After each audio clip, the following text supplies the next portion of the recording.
الشیطان الرجیم بسم اللہ الرحمن الرحیم۔ کل ہم نے پڑھا تھا مسجد حرام سے مسجد اقصیٰ تک کا سفر، اور پھر مسجد اقصیٰ سے ساتوں آسمان، ان کا سفر آپ علیہ الصلوۃ والسلام کا یہ ہم نے طے کیا۔ پہلے آسمان پر کیا ہوا، دوسرے پر، تیسرے پر، یہ ساری باتیں ہو گئی۔ ساتویں آسمان پر پہنچے تو ابراہیم علیہ الصلوۃ والسلام بیت المعمور کے پاس ٹیک لگائے ہوئے۔ روایات میں آتا ہے کہ آپ علیہ الصلوۃ والسلام کے، امام بخاری رحمۃ اللہ تعالی علیہ کی روایت سے، کہ وہاں پر آپ علیہ الصلوۃ والسلام کو ایک پیالہ دودھ کا پیش کیا گیا، ایک پیالہ شراب کا پیش کیا گیا، ایک پیالہ آپ علیہ الصلوۃ والسلام کو شہد کا پیش کیا گیا۔ تو آپ علیہ الصلوۃ والسلام نے دودھ کے پیالے کو لے کر تناول فرمایا، نوش فرمایا۔ تو جبرائیل امین علیہ الصلوۃ والسلام نے فرمایا کہ آپ نے فطرت کو لیا، دودھ انسان کی فطرت میں سے ہے، اور اگر آپ شراب کے پیالے کو لے لیتے تو امت آپ کی گمراہ ہو جاتی۔ وہ جو شراب کا پیالہ تھا وہ یہ دنیا کی نشے والی شراب نہیں تھی، یہ بات ذہن میں رکھنا۔ جنت میں بھی اللہ نے شراب کا انتظام کیا ہوا ہے، اور اس شراب میں بھی نشہ نہیں۔ یہ جو دنیا کی شراب ہے، اس میں تو انسان اپنے ہوش بھلا بیٹھتا ہے، ماں اور بیوی میں فرق مٹا دیتا ہے، اسے پتہ ہی نہیں چلتا کہ آگے ہے کون، اور اپنے پرائے کا فرق ختم کر دیتا ہے۔ لیکن وہ جو جنتی شراب ہے اس میں ایسی بات نہیں ہے۔ تو آپ علیہ الصلوۃ والسلام نے دودھ کو نوش فرمایا۔ دودھ ویسے ہی ایک بہترین غذا ہے۔ ویسے عموماً میں پہلے بھی عرض کر چکا ہوں کہ انسان کھانا جب کھا لیتا ہے تو اس کی دعا الحمدللہ الذی اطعمنی وسقانی وجعلنی مسلمین، یہ جو من المسلمین کہتے ہیں، من کا لفظ کہیں حدیث میں نہیں ہے، وجعلنی مسلمین۔ لیکن دودھ کے بارے میں آپ علیہ السلام فرماتے ہیں جب دودھ پی لو تو اللہم بارک لنا فیہ وزدنا من، اے اللہ اس میں برکت دے، اس میں برکت دے، وزدنا من، اور بڑھا کر دے۔ آج تھوڑا پیا اللہ کل کو اور نصیب فرما۔ آج کل تو سب ڈبے کی پیداوار ہے، الامان والحفیظ۔ تو آپ علیہ الصلوۃ والسلام پھر اس کے بعد سدرۃ المنتہا کی طرف گئے۔ میں نے کل ذکر کر دیا تھا کہ سدرۃ المنتہا آخری مقام، منتہا بس انتہا، سدرہ درخت، کہ اللہ کے پاس سے جو احکام آتے ہیں وہ بھی آ کر یہاں سدرہ پر رک جاتے ہیں، پھر یہاں سے نیچے آتے ہیں، نیچے سے جو احکام جاتے ہیں وہ بھی سدرہ پر جا کر رک جاتے ہیں، پھر وہاں سے کرامن کاتبین جو اعمال صبح اور شام لے کر جاتے ہیں، ان کی ڈیوٹیاں جو تبدیل ہوتی ہیں یہ بھی وہیں پر جا کر رک جاتے ہیں، وہاں سے پھر اعمال آگے جاتے ہیں۔ سدرہ ایک درخت ہے۔ آپ علیہ الصلوۃ والسلام نے فرمایا کہ اس درخت کو ڈھکنے والی چیزوں نے ڈھانک لیا ہے، یا ایک روایت میں آتا ہے سونے کے پروانوں سے یہ ڈھکا ہوا ہے، اور دنیا کی کوئی ہستی ایسی نہیں ہے جو اس کے حسن کو بیان کر سکے، کوئی نہیں۔ فرمایا اس کا ایک ایک پتا اس درخت کا ہاتھی کے کان کے برابر ہے، اور ایک ایک پھل اس کا مٹکے کے برابر، بڑا لمبا چڑنگا موٹا تازہ فربا۔ اور جنت میں بھی اللہ نے ایسے انتظامات کیے ہوئے ہیں۔ اللہ ہم سب کو نصیب فرمائے۔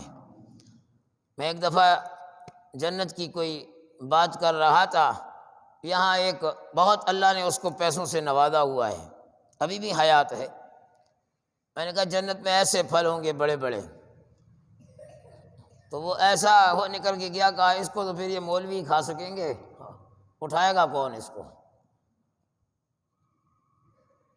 اور ایسی ویسی اور پتہ نہیں نہ جانے کیا کیا الفاظ وہ کسی کے ذریعے مجھ تک پہنچے، الامان والحفیظ۔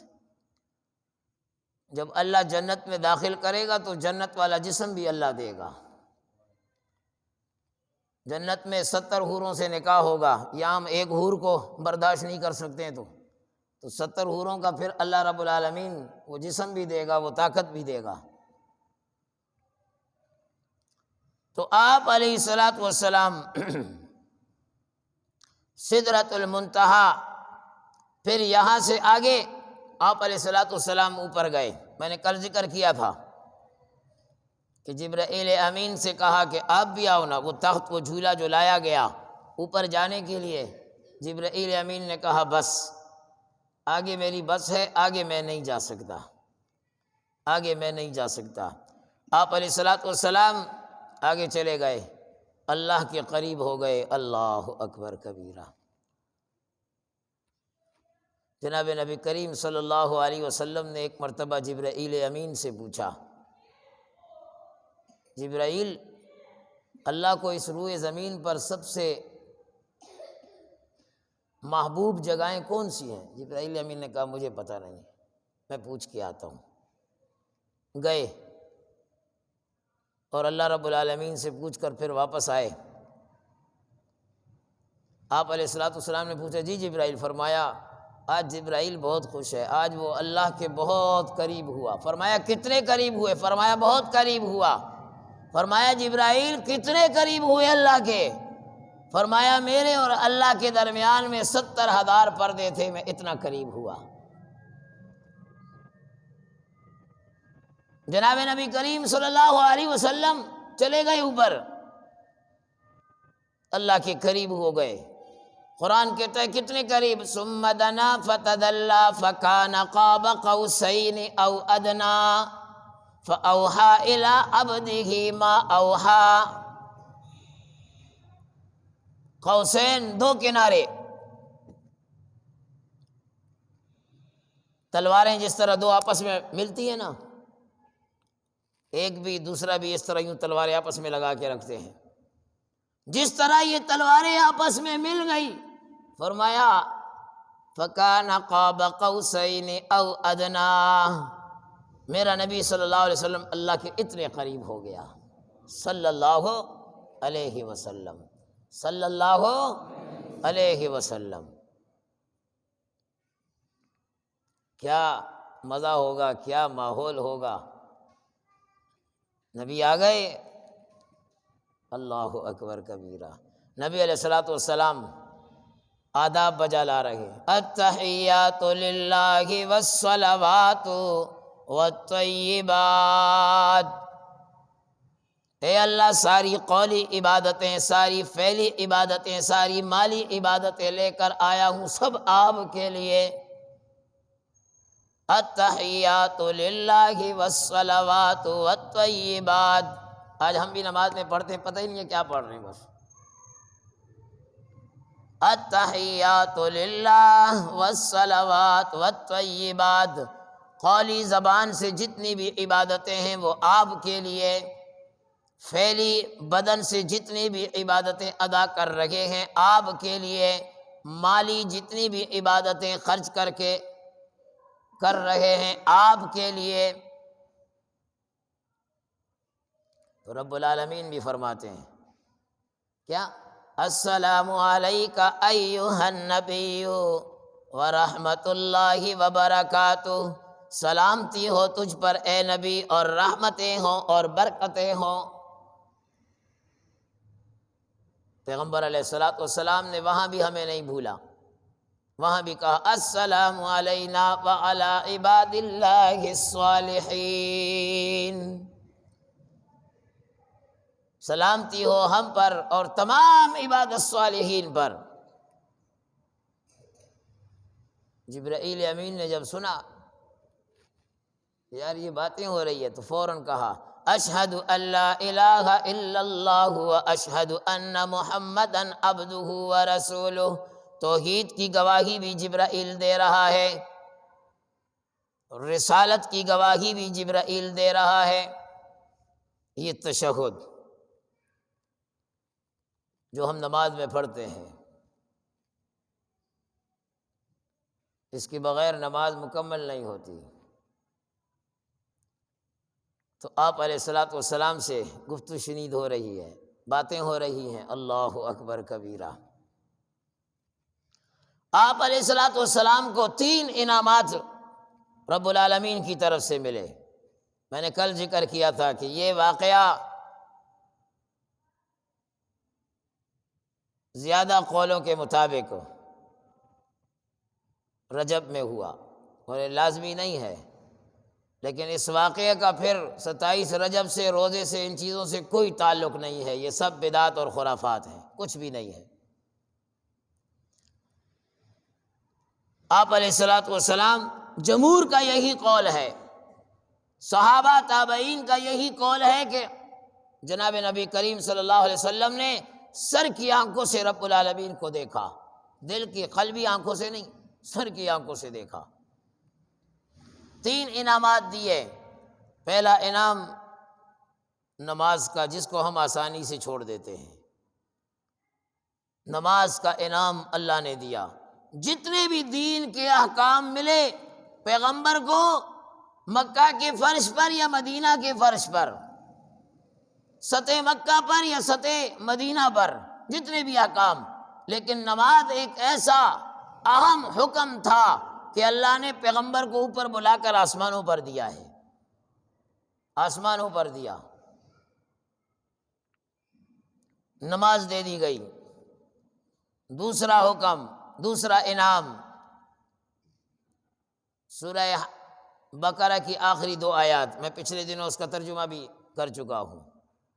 فجر کی نماز میں مفصل اس پر بات ہوئی۔ آمن الرسول بما انزل، بڑا قیمتی مبارک جملے ہیں، مبارک کلمے ہیں۔ میں نے کہا ہر چھوٹے بڑے کو یاد کرنا چاہیے۔ دوسرا انعام یہ ملا۔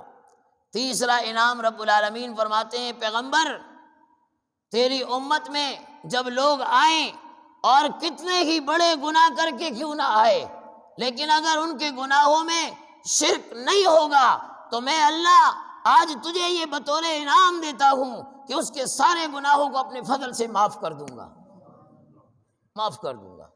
شرک نہیں ہونا چاہیے، شرک نہیں ہونا چاہیے کہ اللہ بھی کرنے والا، فلاں مزار بھی کرنے والا، اللہ بھی کرنے والا، فلاں پیر بھی کرنے والا، اللہ سے بھی صحت ملتی ہے، فلاں سے بھی ملتی ہے۔ یہ شرک ہے، یہ اللہ کی ذات میں، اللہ کی صفات میں شریک کرنا ہے۔ قرآن کریم اس کا واضح ثبوت ہے، ان اللہ لا یغفر ان یشرک بہ ویغفر ما دون ذلک لمن یشاء۔ اللہ شرک کو تو معاف نہیں کرے گا، اس کے علاوہ جتنے بھی گناہ ہوں اللہ رب العالمین چاہے تو اپنے فضل سے وہ سارے معاف کر دے گا۔